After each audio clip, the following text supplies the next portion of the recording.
हम्म, बोलेंगे नहीं, बोलने का तो आदमी भी हो जाता है जब लोटे मम्मी का भी आना चाहिए ना। चलो और क्या, चलो इस भोग प्रसाद छू।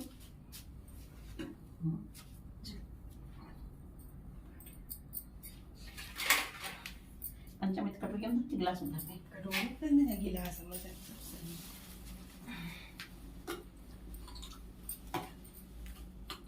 तो बना बोलने का बाद में भी ऐड हो जाता है ना।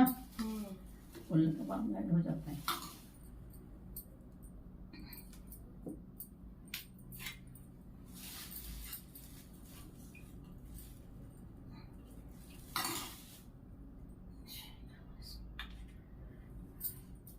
यही तो लाई थी मम्मा सब जब गई थी। क्या चीज? ये नहीं, ये वो नहीं। अच्छा, ये दरवाजे पे लगाई जी। मम्मी की बना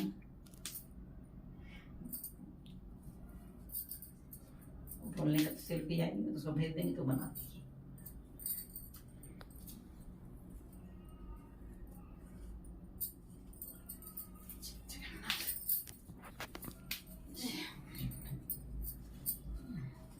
अब क्या बचा? सब तो हो गया। पैसा चढ़ा दिया। पैसा तो नहीं चढ़ाए, पैसा ही गौरी माँ पैसा पर्सनल ना भूल गए। हमारे पैसे चढ़ा दिए भाई। एक बार पंडित जी बता रहे थे हाँ बिना पैसे दक्षिणा। अरे हम खुद लाना भूल गए। कोई उधर थोड़ा खिसक राखी। जाओ। है हम तुम्हें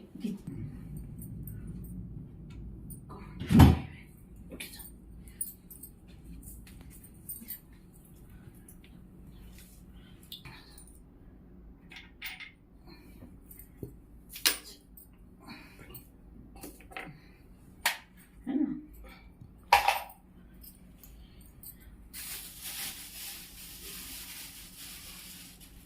अब सब तो हो गया, पाटे में ऐसे फूल सजा के फिर क्या करें? और बचा हुआ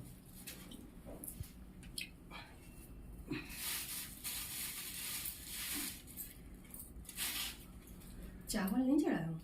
अब बाद में सब कुछ हो जाता, सब कर दिया। सब हो जाता तो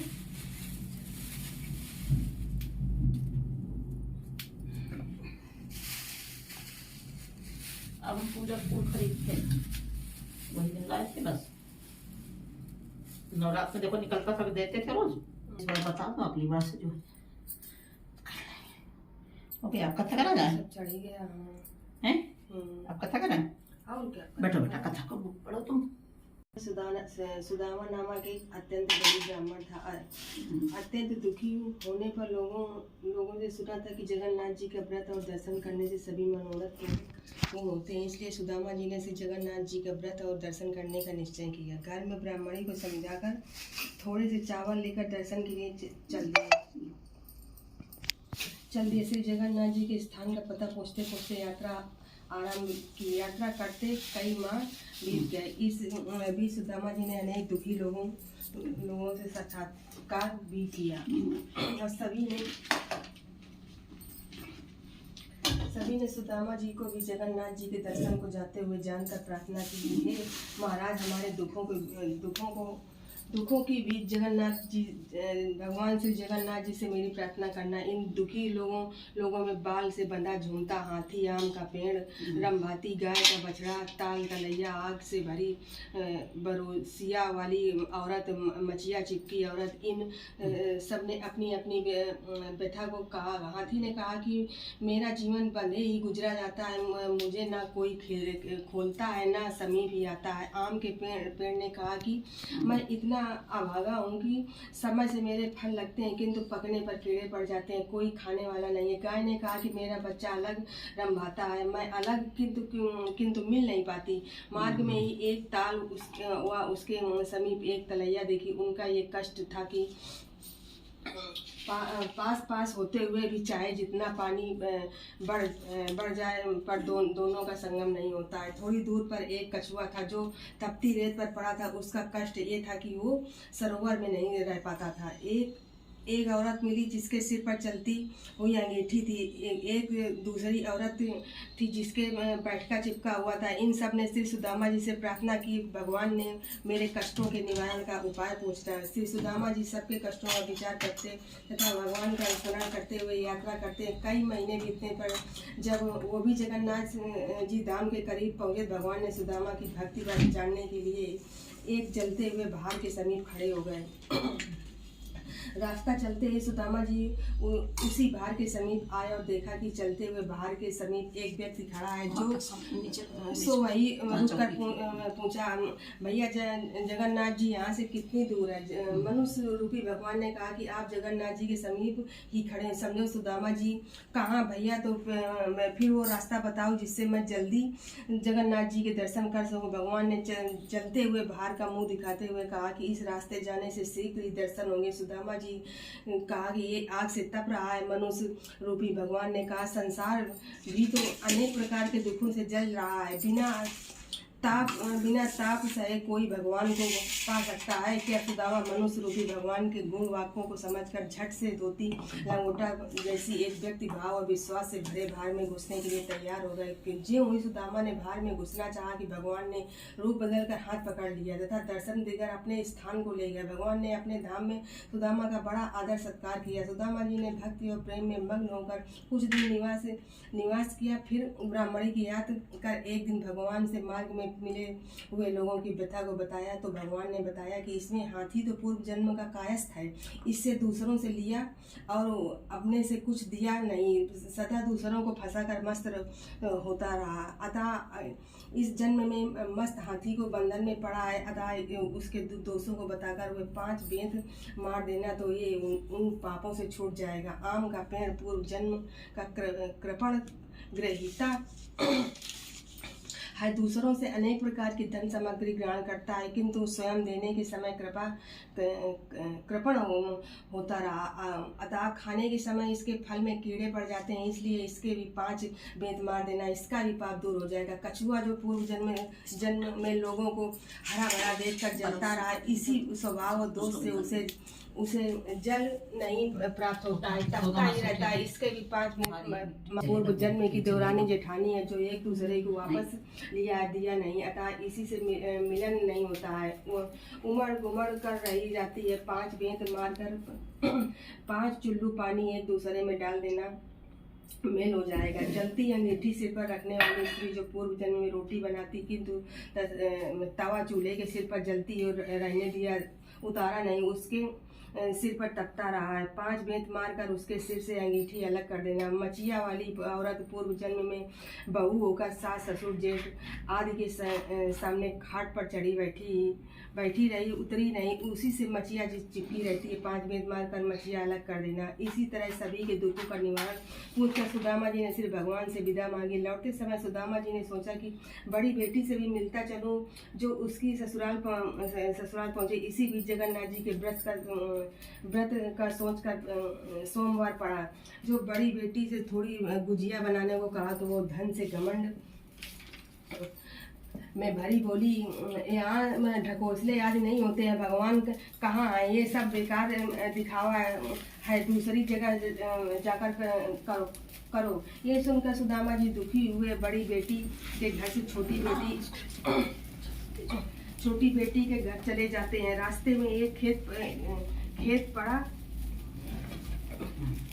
तो छोटी बेटी की गरीबी विचार कर सोचा कि किसान से 5 बाली मांग लूँ। ऐसा निश्चय कर किसान से 5 बाली मांगते हुए बोले, भगवान का व्रत करूँगा। किसान अहंकार से भरकर बोला, आग लगे तुम्हारे भगवान को, जिसे देखूं बस भगवान के नाम पर मांगता चला जाता है। सुदामा जी दुखी होकर मुड़े खेत में आग लग गई। तब तो किसान दौड़कर सुदामा जी के पैरों पड़ा और माफी मांगने लगा कि सुदामा जी ने कहा कि भैया मैंने कुछ नहीं किया है, तूने भगवान को आग लगाई, भगवान ने तेरे खेत को आग लगा दी। किसान ने प्रार्थना करके कहा कि अब कभी ऐसी गलती नहीं करूँगा। ऐसा कर गेहूँ की बाली मांग का अर्पण की जलता हुआ खेत भरा हो जाएगा। आगे चलकर एक आम का बड़ा बाग पड़े। रखवारे ने दुर्वचन कहते इनकार किया तो बड़े जोर से आंधी चली कि सारे आम नष्ट होने लगे। ये देखकर रखवारा दौड़कर सुदामा जी की शरण में गया और खुशामद करने लगा कि दयालु सुदामा जी ने प्रसन्न होकर चौका लगाया और गरीबी विचार कर साहूकार के घर गई। अपने लड़के को बंधक बनाकर पूजन सामग्री, घी, खोया और आदि गुजिया, पूरी, गो धनिया आदि बनाकर प्रेम से रखा। सुदामा जी के साथ सभी लोगों ने भक्तिपूर्वक व्रत किया, कथा सुनी। जे वही कथा समाप्त हुई तो वही बंधक खड़ा लड़का रूबी प्रसाद लेने आ गया। छोटी लड़की ने बेटे को देखकर नाराज होते हुए कहा कि तूने तो बनिया के पास छोड़ आई थी, तू यहाँ कैसे आ गया? बेटे ने कहा कि आप ही ने मुझे आपने ही ने बुलाया है। अभी अभी एक बूढ़े बाबा गए और बनिया के सब पैसे दे गए। कहा कि मेरी माँ ने तुझे बुलाया है, सो मैं चला आया। सुदामा जी की छोटी लड़की बड़ी प्रसन्न हुई। इधर सुदामा जी घर पहुंचे तो देखा कि कुटिया की जगह महल खड़ा है। सभी ईश्वर नौकर चाकर व अनादि उपस्थित है। ब्राह्मणी जी गरीबी से मुरझाई बूढ़ी सी दिखती थी। वो सोने के आभूषण से लदी चमकता चेहरा भी जवान भी दिख रही है। तो सुदामा जी ने प्रसन्न हो मन में निश्चय किया कि जगन्नाथ जी की कृपा से मुझे ये सब प्राप्त हुआ है। उनके नाम से एक भंडारा होना चाहिए जिसमें दूर देश तक कोई भूखा ना रहे। ऐसा सोचकर चारों ओर हरकारे दौड़ाया और निमंत्रण भेज इष्ट मित्रों को बुलाया। श्री जगन्नाथ जी का पूजन भंडारा शुरू किया था कि सुदामा जी ने सुना कि औरत रोती हुई आ गई और दौड़कर नष्ट हो गई। मैं बड़ी दुखी हूँ। सुदामा जी ने ढाढ़स बंधाया और प्रेम से भोजन परोसा, किंतु पत्तल पर गिरते ही सभी व्यंजन रोटियां कोचियों के रूप में देख आश्चर्यचकित हुए। सुदामा जी ने ये देखकर दुखी और भगवान से प्रार्थना की तो आकाशवाणी हुई कि तुम्हारी बेटी ने हमारे व्रत का अनादर किया था तथा प्रसाद बनाने में दुखी हुई अतः इसकी सारी संपत्ति नष्ट हो गई। भोजन में रोटियां कोचियां रह गईं। श्री सुदामा जी ने प्रार्थना की कि भगवान आपके भंडारे में तो इसे भरपेट भोजन मिलता ही चाहिए। सुदामा जी के आग्रह पर भगवान ने कहा कि मेरे शीत इसके पत्तल में जोड़ दो, इसे भरपेट भोजन का प्राप्त होगा, किंतु मेरा व्रत करने से ही इसके दुख दूर होंगे। लड़की ने सुना तो उसी दिन से जगन्नाथ जी का व्रत करने लगी। व्रत के प्रभाव से सुखी थी। जगन्नाथ जी का व्रत संसार में जो प्राणी करेगा वो संसार के सभी सुखों को भोग धनवान होगा। जैसे कथा में वर्णित लोगों के दिन बहुरे हैं, ऐसे ही सबके दिन बहुरेंगे। जगन्नाथ जी की कृपा से दरिद्रता को धन, निपुति को संतान की प्राप्ति होगी। संसार में ऐसा क्या है जो संसार के स्वामी अर्थात जगन्नाथ न दे सकें? वे सब कुछ दे सकते हैं। श्री जगन्नाथ जी के व्रत संदेह करना चाहिए। इसके करने से जन्म जन्मांतर के पाप नष्ट हो जाते, तो इसकी महिमा बड़ी है।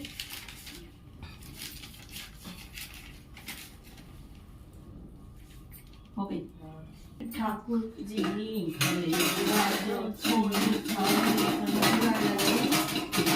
छोड़े काशी नहीं कोई छोड़े मथुरा नगरी, काहे छोड़ी काशी। झारखंड में जाए विराजे वृंदावन के वासी। मथुरा नगरी छोड़ी काशी, कलयुग में तुम जाए विराजे वृंदावन के वासी। बंगाली मांगे भात, साधु मांगे दरस महाप्रसाद। गांव में बाग बगीचा, गली गली फुलवारी, घर घर देखा केला नारियल, घर ही ठाकुर वासी। छोटी मोटी बंगाली बेटी लंबी, बाकी मोटी बगीचा मरा में लगन, बाकी मोटी 16 हाथ की साड़ी पहने, कापे जरत किनारी। ससुर भसुर की लाज न राखे, आधी जात अगाड़ी। बट्टो बनिया संग लेटे, हंडी संग दरवाजे पंडा लेटे। जाने गए बगाड़ी, वृंदावन में करके बैठे सिंह किनारे। वो गुरु पूजन करके बैठे सिंह किनारे। ऊंचा करके पर गदा विराजे, मस्तक सोए हीरा। ठाकुर आए दासी नाचे गावे, दास कबीरा। आरती से विराजे वृंदावन के वासी ठाकुर भले विराजो जी, ठाकुर भले विराजो जी। त्रेता छोड़ी मथुरा द्वापर छोड़ी काशी, कलयुग में तुम जाए विराजे वृंदावन के ठाकुर भले विराजो जी, ठाकुर भले विराजो जी।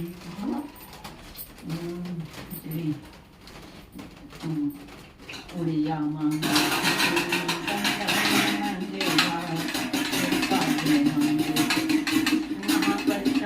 ठाकुर भले विराजो जी, ठाकुर भले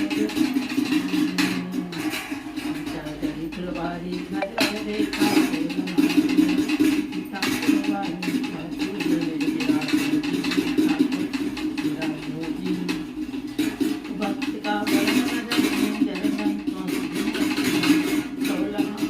साड़ी पहने जर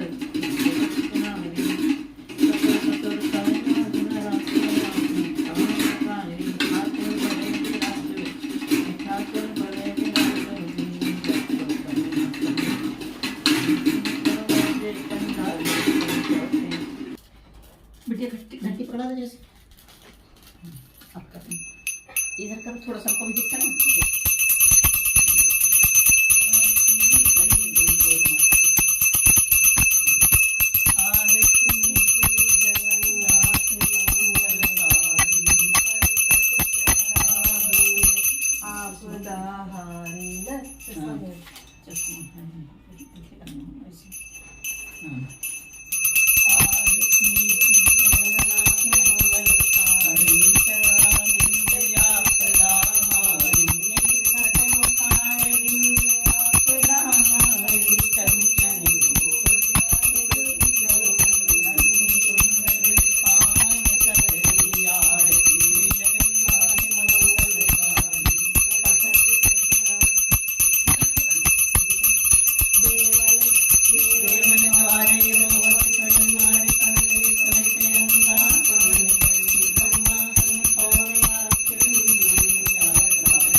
पूर्णगौरं करुणावतारं संसारसारं भुजगेन्द्रं सदा वसन्तं हृदयारविन्दे भवं भवामि सहितं।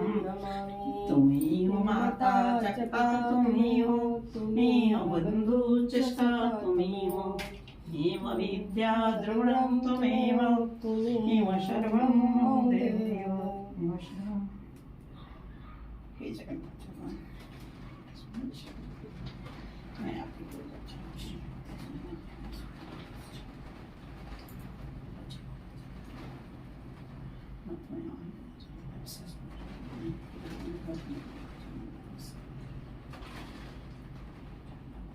जय जय